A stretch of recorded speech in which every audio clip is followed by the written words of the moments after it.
Hi Tyler, this is Coach Smart from ABC Baseball Camps. I'm here to do your hitting evaluation. So let's get started. Let's talk about your setup, which I really like. I'm a real fan of kids who start off almost parallel or parallel with their feet. Makes it easy to repeat. Okay, we move up your body. Let's see what you do with your hands here. That bat does come up. Okay, good. Okay, so that setup is fine. I can't tell because of your batting gloves how your knuckles are lined up. Make sure they're correct. They're little knuckle to little knuckle. Okay, make that bat whippy in your hands. Okay, so a little bit of a leg kick, which is fine as long as that foot comes down in a closed position, and it doesn't. Okay, so right away that foot is opened up when you lands. Okay, so Tyler says, so what? Well, Tyler, what it does, buddy, is it opens up your front hip too. Okay, and you ask any good hitter, high school or college or professional hitter, they're going to tell you that one of the most important things for their survival in the game is keeping their front hip and front shoulder in as long as possible. And your front hip is open, starting to open before you even swing the bat. So it's really important. One of the few absolutes there are in hitting is that we take our back knee and drive it to a closed, firm front side. Okay? And even though it's only open a little bit, we want to fight that like really bad. We want to make sure that that foot stays closed. Okay? We create energy, Tyler, by driving our back knee into the inside of our front foot. Okay? The harder you can drive your back knee into a closed, firm front side, the more resistance you create, the more energy you create, the more power you create. Okay? When you let that front foot leak out a little bit like that, you're reducing the amount of percentage of resistance you can create in your lower half. Okay? So, it's important. Okay, let's move on. Let's check out your swing plane.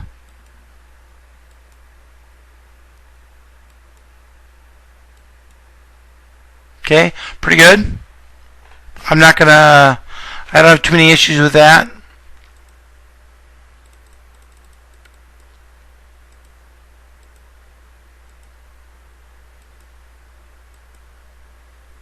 Okay, you might be a fraction longer than you want to be from a standpoint. The key to that barrel where it's at right there, Tyler, is you want to try to keep that thing up there as long as you can. Okay? It's really good right there. You know, like I said, it's a really small thing there. That's pretty darn good. Okay? Let's talk about where you are at contact. Okay? Okay, so I've seen some major league guys do what you do that I've worked with, driving that back foot so hard that it comes off the ground. But those guys are all men. They all weigh 190, 200 pounds. Okay, I'm just wondering how hard you can push that backside with your foot off the ground. Okay? You'd have a hard time convincing me, Tyler, that you couldn't push that knee harder down inside that front foot if your foot was attached to the ground and you had a base in the ground. Staying connected to the ground is a big deal. Okay? I want you to think about if you took a cannon in a canoe out in the middle of a lake and shot the cannon. How far would the cannonball go? Not very far, because the can, when it fired, would push the boat back in the water, and the cannonball wouldn't go very far. If you take that same can and took it to shore, drove a couple spikes through it to keep it in the ground, that cannonball is going to go a long way. So I know it's kind of a wacky story, but my point is, if you stay connected to the ground, I really believe you can drive that knee harder to the inside of that front foot. And by doing that, you're going to have more power. Okay?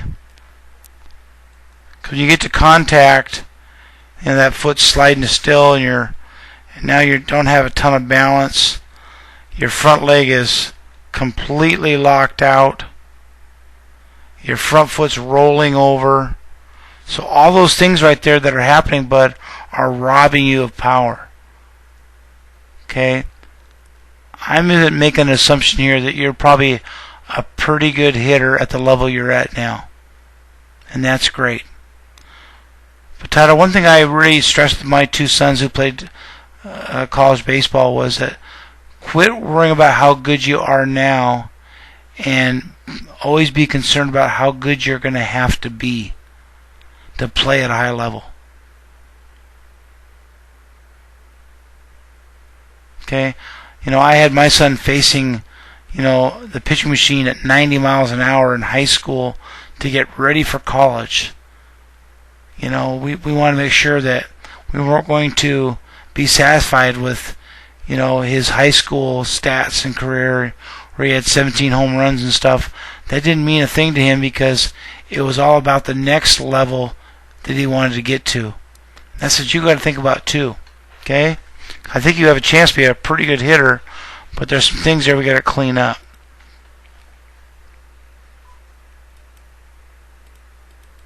Okay, so let's kind of review here a little bit. That front foot's got to land closed, not open. Now it's barely open right now. It's slightly open, but your hip is slightly open too, and that's going to make it very difficult for you to handle balls on the outside of home plate, where you can actually try to drive a baseball, not just hit it. I mean drive it the other way. Okay, so that ball's in on the fist a little bit. Might be casting your hands a little bit there. Watch another swing.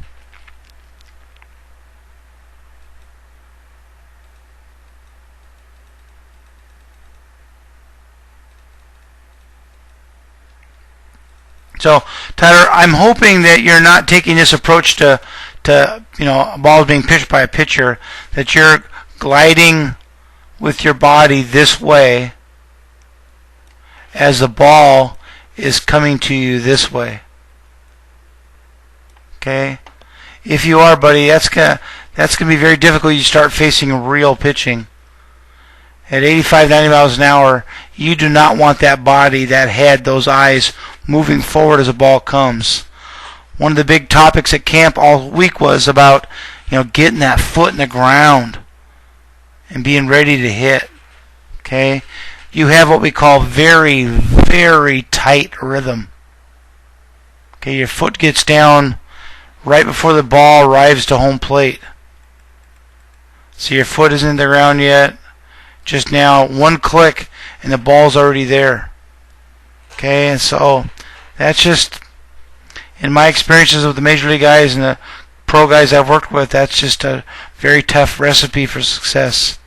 Getting down that late. Okay? Okay, okay, so let's talk about where you are at contact one more time here. Now I'm going to actually, we're talking about where I want you to be at contact regarding your lower half. Oops.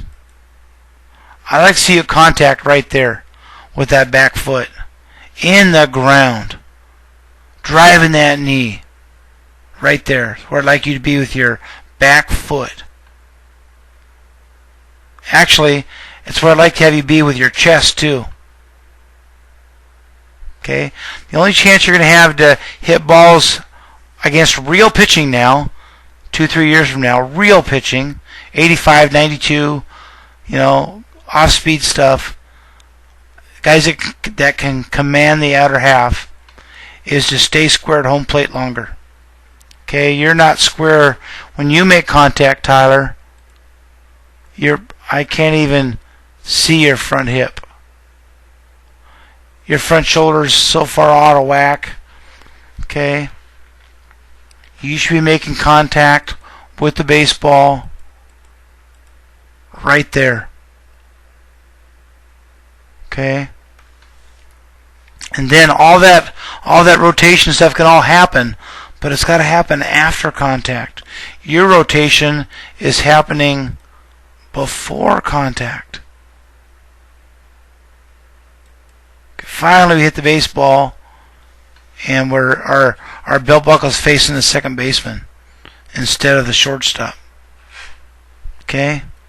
So, like I said, I really, really believe that you have a really good opportunity to hit. You have that classic left-handed swing, but we got to get that lower half kind of figured out. We've got to get you in the ground. We've got to get you to quit rolling over your backside of your front foot. And we got to get you squarer, is that a word, to home plate. Okay? So when you get your email with your hitting evaluation, Tyler, with your link to YouTube, there's going to be a couple other links to YouTube too, and both of them are drills that we designed for you to help you with your staying square to home plate.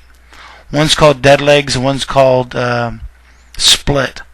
Do those drills via soft toss or tee work, and I think it'll really help you. Okay, buddy. Have a great spring and summer. See you at the next ABC baseball camp.